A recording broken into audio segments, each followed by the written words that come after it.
দীর্ঘ ১৬ বছর পর রাজশাহী মহানগর বিএনপি আয়োজন করেছে তাদের বহুল প্রতীক্ষিত দ্বিবার্ষিক সম্মেলন। ১০ আগস্ট অনুষ্ঠিত হতে যাওয়া এই সম্মেলন ঘিরে নেতাকর্মীদের মাঝে উৎসাহ উদ্দীপনা দেখা দিয়েছে। শেষ মুহূর্তের প্রস্তুতিও প্রায় সম্পন্ন। মহানগর বিএনপির সর্বশেষ সম্মেলন হয়েছিল ২০০৯ সালে।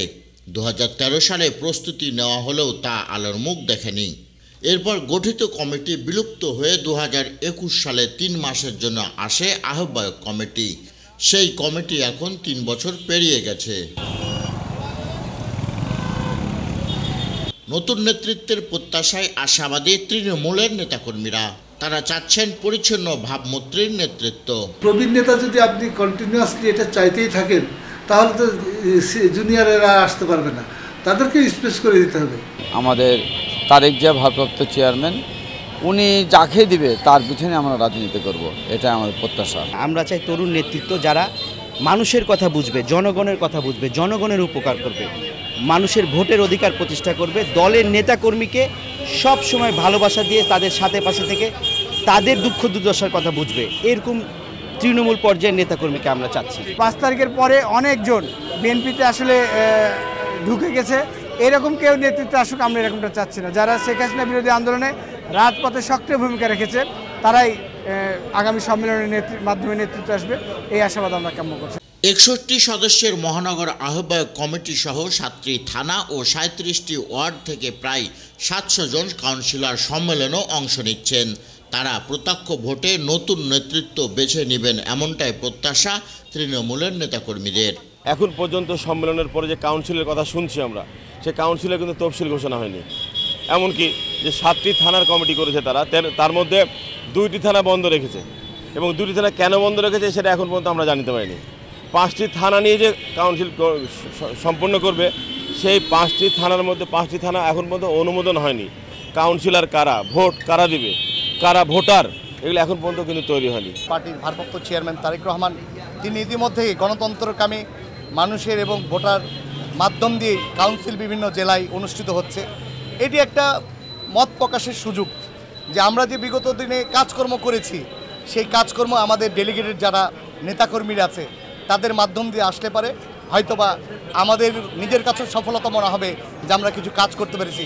আমরা আমাদের নেতাকে উপহার দিতে চাই, ডেলিগেটের মাধ্যম দিয়ে যারা ভোটার আছে সেই ভোটাররাই যেন এখানে সিলেকশন করে, তাদের মাধ্যম দিয়েই যেন রাজশাহী মহানগরের নতুন নেতৃত্ব বেরিয়ে আসে। দলের ভিতরে একটা সুস্থ শৃঙ্খলা তৈরি হয়, যেটা হলো কাউন্সিলের মাধ্যম দিয়ে। গণতন্ত্রটাই প্রতিষ্ঠিত হয় কাউন্সিলের মাধ্যমে। কাউন্সিলটা হলো প্রধান, যেরকম জাতীয় নির্বাচন হয় একবারে নির্বাচনের মাধ্যম দিয়ে একটা সংসদ সরকার হয়, ফেয়ার ইলেকশন, সেরকম আমরা চাচ্ছি। আয়োজকরা বলছেন এই সম্মেলন শুধু নেতৃত্ব গড়ার ক্ষেত্র নয়, দলের জন্য দিক নির্দেশনাও মিলবে। নেতৃত্ব, ঐক্য আর ভবিষ্যৎ কর্মপন্থা সব কিছুই নির্ধারিত হবে এই সম্মেলনে। আমাদেরকে দায়িত্ব দেওয়া প্রায় 3 বছর প্লাস হয়ে গেল। এই দায়িত্ব দেওয়ার পরে আমরা ওয়ার্ড পর্যায়ে, থানা পর্যায়ের কমিটি গঠন করে আমরা আগামী 10 তারিখে দ্বিবার্ষিক কাউন্সিল করতে যাচ্ছি। সেই কাউন্সিলের মধ্যে দিয়ে রাজশাহী মহানগর বিএনপি শুধু নয়, এবং রাজশাহী মহানগর বিএনপি সারাউন্ডিং এলাকায় উজ্জীবিত হয়েছে। স্বৈরাচারের কারণে বিভিন্নভাবে আমরা নিষ্পেষিত হয়েছি, আমাদের কাউন্সিল ঠিকমতো করতে পারিনি। সেই জন্য এই সুদীর্ঘ 13 বছর পরে রাজশাহীবাসী তথা বিশ্ববাসী দেখবে যে রাজশাহী মহানগর কীভাবে তাদের গণতান্ত্রিকভাবে প্রত্যক্ষ ভোটের মাধ্যমে আমাদের নেতা নির্বাচন আমরা করব। সেটাই আমাদের প্রত্যাশা, সকলে মিলে ঐক্যবদ্ধভাবে, কোনো বিশৃঙ্খলা হবে না ইনশাআল্লাহ, আমাদের এই কাউন্সিল অনুষ্ঠিত হবে।